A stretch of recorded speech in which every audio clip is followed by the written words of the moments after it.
வணக்கம். காடேஸ்வரா கிச்சன்லேருந்து கலா பன்னீர்செல்வம். இன்றைக்கி நம்ம வந்து உளுந்து இட்லி எப்படி செய்கிறதுன்னு பார்க்கலாம். அதுக்கு முன்னாடி நம்ம சேனலை சப்ஸ்கிரைப் பண்ணாதவங்க சப்ஸ்கிரைப் பண்ணிக்கோங்க. கூடவே பக்கத்தில் இருக்கிற பெல் ஐக்கானையும் கிளிக் பண்ணி வச்சுக்கோங்க. அப்போ தான் நான் போடுற வீடியோ உங்களுக்கு உடனுக்குடனே வரும். வாங்க, இதுக்கு என்ன தேவையோ எப்படி செய்கிறதுங்கிறது வீடியோக்குள்ளே போய் பார்க்கலாம். உளுந்து இட்லி எப்படின்னு கேட்டிருந்தாங்க.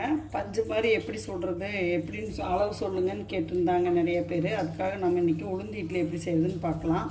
அதுக்கு வந்து இதில் 5 டம்ளர் நான் வந்து அரிசி ஊற வச்சுருக்கிறேன். 5 டம்ளர் அரிசிக்கு இதே டம்ளரில் 1 டம்ளர் உளுந்து பாருங்க, குண்டு உளுந்து தான் ஊற வச்சுருக்கிறேன்.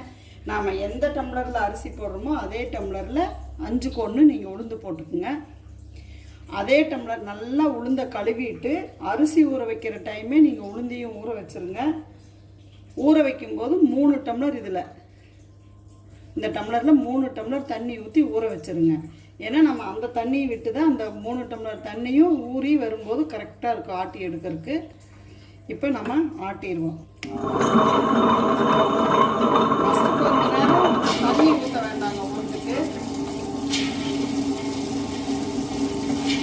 அது நம்ம அதில் 3 டம்ளர் தண்ணி ஊற்றி வச்சோம்னா உங்களுக்கு உளுந்து ஊறி வரும்போது தண்ணி குறைவாக தான் மிச்சம் இருக்கும். கரெக்டாக இருக்கும். அந்த தண்ணி ஃபுல்லாக ஊற்றி நம்ம ஆட்டிடலாம்.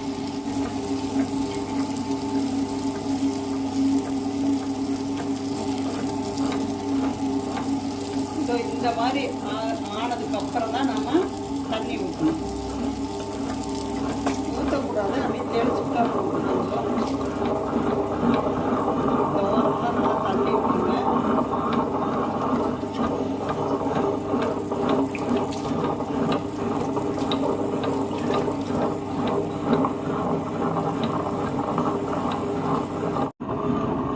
இப்போ இடையில ஒருக்கா திறந்து நம்ம தண்ணி கொஞ்சம் தெளிச்சுக்கலாம்.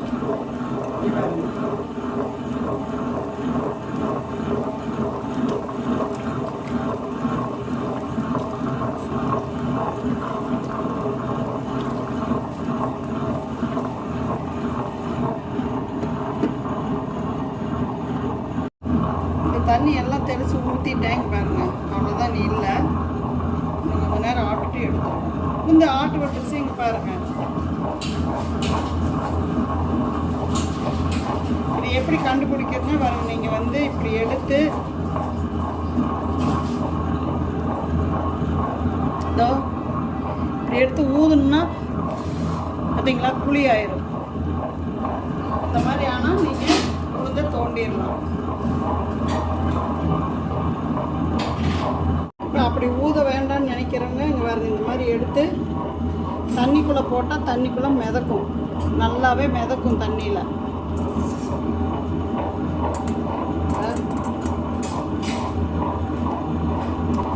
இந்த பதம் வந்தோடனே நீங்கள் உளுந்தை எடுத்துடலாம். அரிசியை ஆட்டிடுவோம்.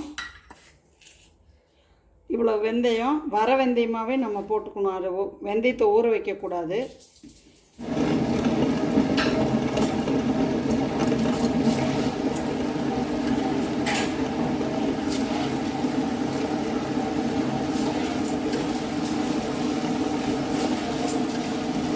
ஆட்டிடுச்சு.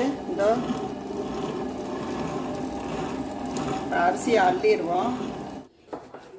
அரிசி தோண்டிட்டுனா இங்கே பாருங்க, உப்பு இப்படி பிடிச்சி போட்டோம்னா ஒரு படிக்கு கரெக்டாக இருக்கும். போட்டு நல்லா இப்படி நல்லா கையை விரித்து விடுங்க. இப்படி நல்லா கலக்கணும் மாவை.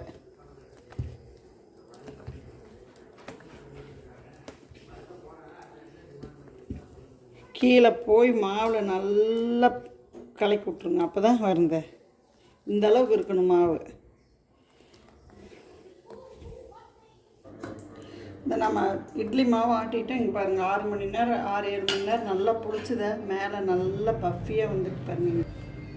இப்போ நம்ம இதை எப்படி இட்லி ஊற்றுறதுன்னு பார்த்துருவோம். இப்போ நல்லா தண்ணி காஞ்சிருச்சு.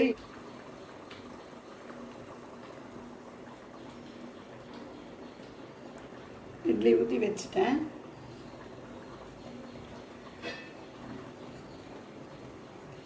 வேகட்டும், பார்க்கலாம்.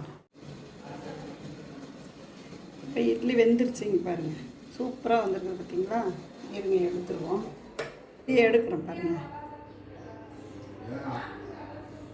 இட்லி சூப்பராக வந்துருக்கு பார்த்தீங்களா. நீங்களும் இதே மாதிரி ஊற்றி பாருங்கள். ஊற்றி பார்த்துட்டு எப்படி இருந்ததுன்னு, இந்த டிஷ் உங்களுக்கு பிடிச்சிருந்ததுன்னா லைக் பண்ணுங்கள், ஷேர் பண்ணுங்கள். காடேஸ்வரா கிச்சனுக்கு ஒரு சப்ஸ்கிரைப் பண்ணுங்கள். நன்றி.